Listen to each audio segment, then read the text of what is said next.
Hey, what's up everyone? I am Torvald Uruz, and today I've got for you an update on the passive shield regen in Gila that is so typically used in Abyssal Dead Space. This is the T3 Gamma Gila. However, it does work in Tier 4 Gammas, and it works in a couple other different Tier 3s as long as you know what you're doing, what you're going for, and how the Abyss works. But with T3 Gammas, this thing is completely safe. It's just up to you to know what targets to go for. Here is the fit. Nothing has changed from my last video. I put Tech 2 missiles on here, but other than that, same exact fit. If you need to help you out with this fit, you can use implants. You don't have to go really expensive. There's the 3% shield capacity and 3% shield regenerating implants. They're about 20 million ISK each, so it's really not bad. Other than that, missile implants, drone implants, they could help, but not necessary.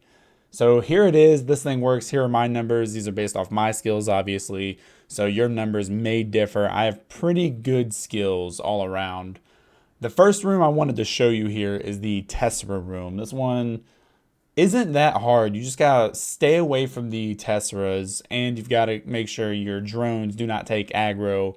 And if they do take aggro, you got to pull them in because they will get annihilated. So for these runs, I like to use 5 Tech 2 Valkyries and 5 Faction Valkyries. That way I can kind of use them based on whatever the situation is. I'll use Tech 2 if I have a battleship and I need to do more damage, and I'll use Faction if I need to get better tracking on small stuff, or I need their increased hit points, which I know it's not really necessary because I am in a Gamma site and these are Valkyries, but I decided to use Faction just to be safe against the Spark Grips. For this entire video, I am running T4 Gammas just to show you that it can be done and that it's no problem. But again, remember, this is based off my skills, my experience, and all that. So consider that before jumping into T3s or jumping into T4s. Make sure you're extremely comfortable with running T3s. It works in other T3s besides Gamma with good skills. Gamma is the easy go-to one. I've taken this thing successfully in all Tier 3s except for Dark. But you just got to make sure you're on top of piloting. I know people have talked to me a lot about this fit and the issues they've had, and it all comes down to not picking the correct targets or not piloting correctly, and not heating when you need to. And that's one of the things that you really got to pay attention to following Surgical Strike.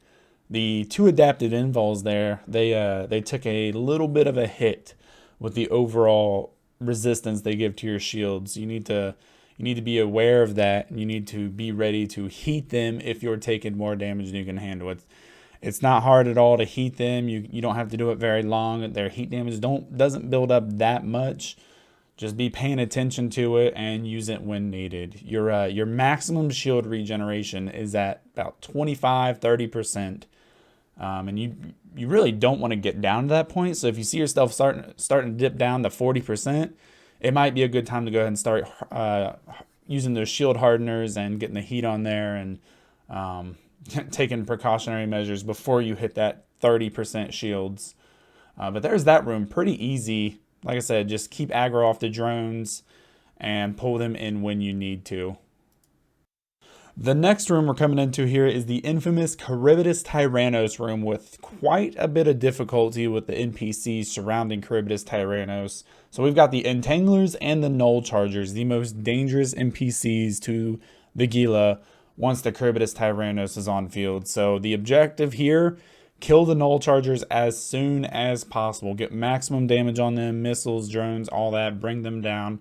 Do not let yourself get in a position where you are capped out and you cannot use your Afterburner or Hardeners, because then you'll be a sitting duck for Charybdis Tyrannos and you're not going to have a good time. But the goal here, a couple different objectives here. You got to take out the Null Chargers. Entanglers are important to kill. Overall, the Null Chargers are your most important target, so bring them down as quickly as possible, while at the same time you want to be maneuvering towards Charybdis Tyrannos in a way that it's not easy for her to hit you. I know that's kind of hard to do when you have an Afterburner and you got Entanglers. This is where heating comes into play if you need it. So overheat your missiles if you need extra damage, overheat your Afterburner if you want to try and get closer, or overheat your Hardeners in the case that your shield is falling lower than you would like it to. All those you can use. Don't forget to turn off the heat.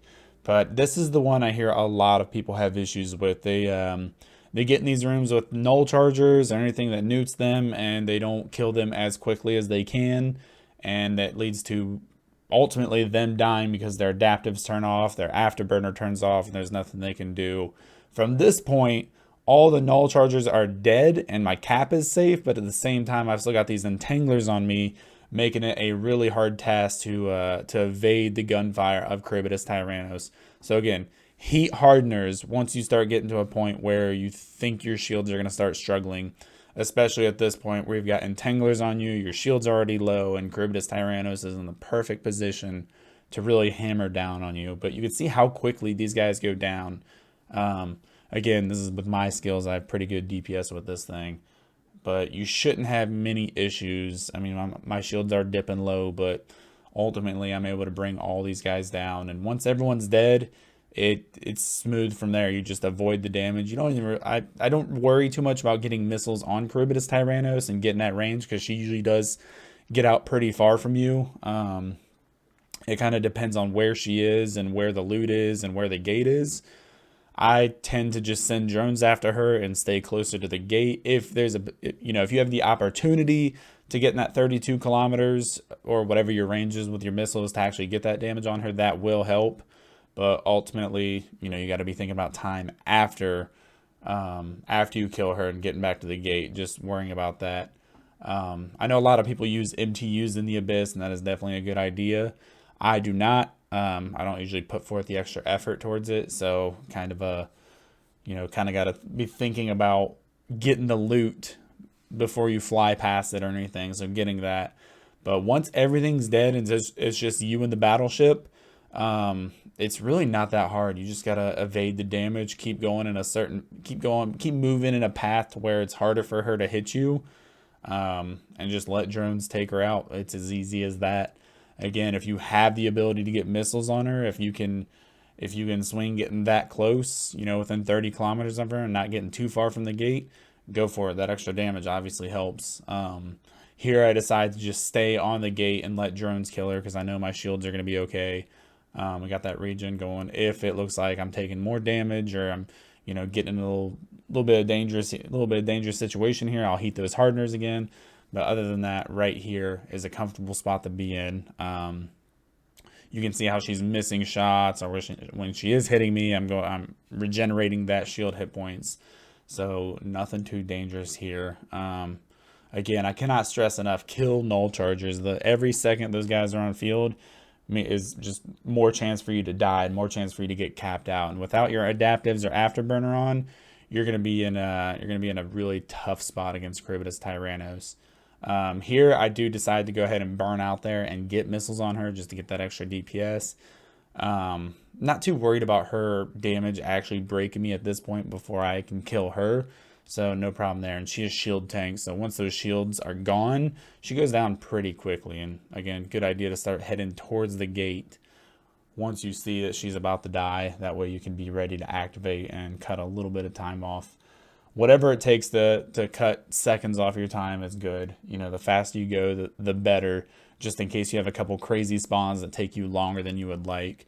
But that is the Charybdis Tyrannos room. Again, kill null chargers, kill entanglers, mitigate damage as much as possible, overheat when you need to. Do not be afraid to overheat. That's, carry paste with you.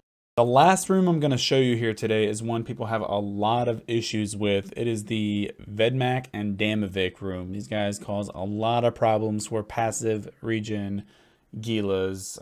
They ramp up their damage and it gets pretty hectic over a short period of time once all the damage is ramped up. So biggest issue with these rooms is starving Vedmaks. If there is a starving Vedmak, that is priority number one. Now you can go ahead and kill a Damavik or two before they get in range. While they're all burning too, you can see how quickly these Damaviks go down with drones and missiles on them. So you can go ahead and that initial engagement, throw drones and missiles on a Damavik and bring one or two down. But ultimately, if there's a starving Vedmak, bring that down ASAP. You cannot afford to wait. Those guys starve.